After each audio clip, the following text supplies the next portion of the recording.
Some people really love their life to sit around and f*** off. When I sit around and f*** off, I don't like me. My whole life, I was convinced, when I was a young man, I was convinced I was a loser. Absolutely convinced. Until I started getting really good at martial arts, I never thought I was good at anything. I just had a very low self-esteem. And I was limiting myself by what I thought were other people's opinions of me. This is when I was a really young kid. And I didn't figure this out until I was like in my 30s. But I think that you absolutely can be limited by your perceptions of someone's definitions of you. But you can break through that stuff. That's what you break through with discipline.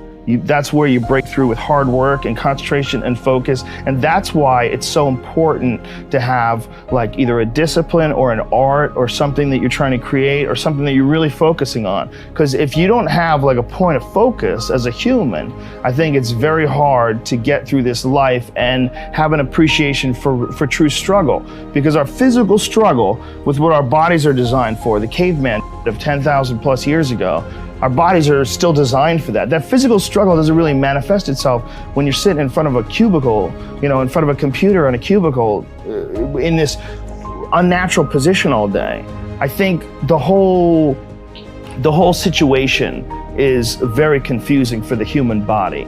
And we don't get the tests that we need in order to have what you would call personal sovereignty. So you got to impose those tests on yourself. Your life would feel better and richer if you had a goal, you chase that goal, you accomplish some things, you would get this boost of confidence, you'd get this boost of self-esteem, like whatever it is that you're into doing. Maybe you're into drawing comic books, maybe you're into making pottery or sculptures, but find whatever the that is and pursue that instead of doing nothing. Like the people that are doing nothing, doing something might be as simple as like that Alex Honnold guy. He just climbs rocks, but he's world-class rock climber. Though. It's something. You don't truly appreciate relaxation unless you've worked hard. And that is the yin and the yang of life. And I've said this to the point of people getting sick of it, but one of the worst decisions a man can make, I can only speak for men, obviously, is to be comfortable. I don't think you should try to be comfortable. I think what you should try to do is try to earn comfort. And if you can get a day off where you've worked hard and you've accomplished goals, that day off will be so sweet. When I work hard and I sit in front of the TV, I enjoy the shit out of it. I put my feet up, I have a nice drink, I enjoy my free time. I'm more of a workaholic than I should be, probably. If the balance was, I probably should relax more than I do, but I never feel like I earned it. But that's part of the reason why when I do feel like I earned it, I can enjoy it. It's because I am more connected to the idea that I need to accomplish things and it's not like for anybody else's benefit other than my own or anybody else's approval other than my own. When I have a task, whether it's today I'm going to write 1,000 words, or 2,000 or whatever the number is. If I don't do that, I write things down. Like I'll write down a list of things that get accomplished that day. And if I don't accomplish that, I'll get sick.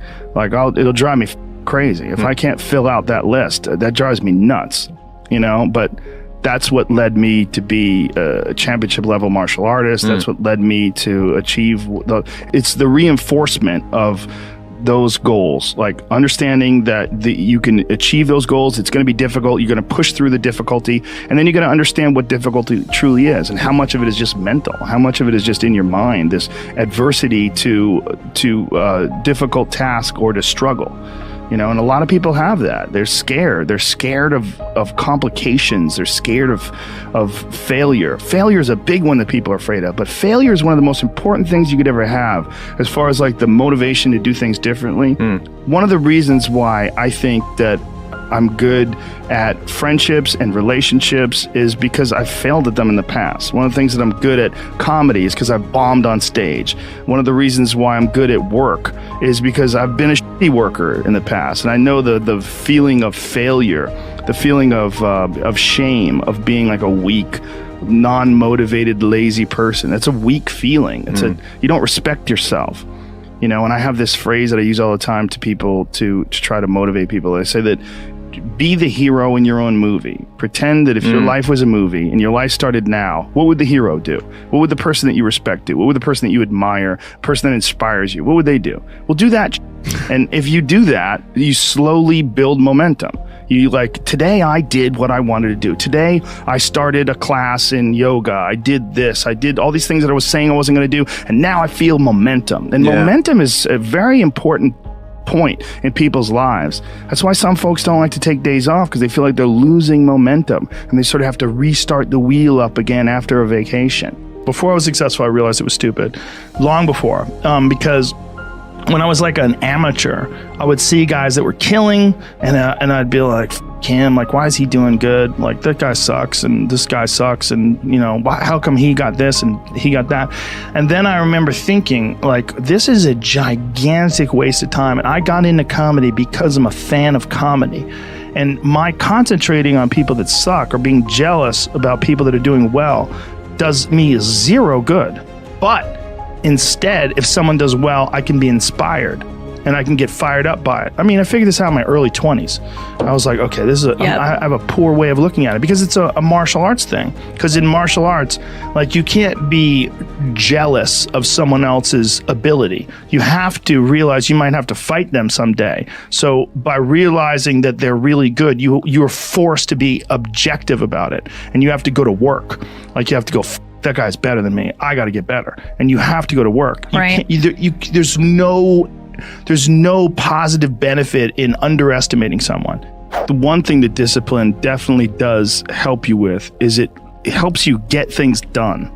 And when you get things done, when you actually do things, you have more success. If you have more success, and sometimes a big part of success is just not being lazy and just doing it. Yeah.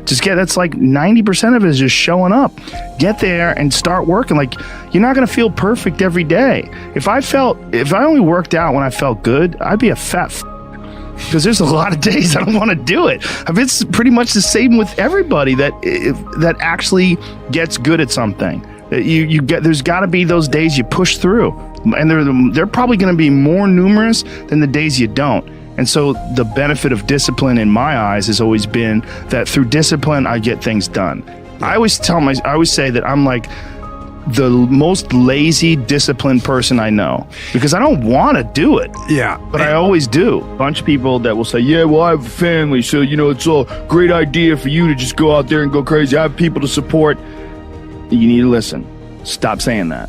Stop saying any of those things. Every single person who has ever done anything worthwhile or exceptional or difficult or extraordinary, anyone, whether it's great artists or authors or mathematicians or whatever it is, everyone encounters difficulties. There is no easy road. It does not exist. It is impossible. Everyone has issues. If you have time to pursue a hobby, if you have time to do anything in your life, you can better yourself. And here's one way you never better yourself. When you come up with excuses for why other people are successful and you're not. That is dangerous. When you give yourself an escape. Yeah, well, that's easy for you to say. You do this, you do. Trust me. Everybody has a hard road. I wanted to jump out a window several times during my young life. I wanted to jump in front of a train and just end it because it's too much pressure. Not really. But you know what I'm saying. Theoretically. We all go through hard times. We all go through depression. We all go through doubt and moments in your life where it's really difficult and you're trying to figure out what your path is going to be. It's hard as shit. But Stefan and I were talking about this before the podcast starts, that is what makes you a person. And those difficult moments are what build your character. Show me a great man who's the son of a great man. That's what we're saying. These kids that are born billionaires, you're never going to be a self-made person. You have a backup trust for your backup trust for your trust, and you're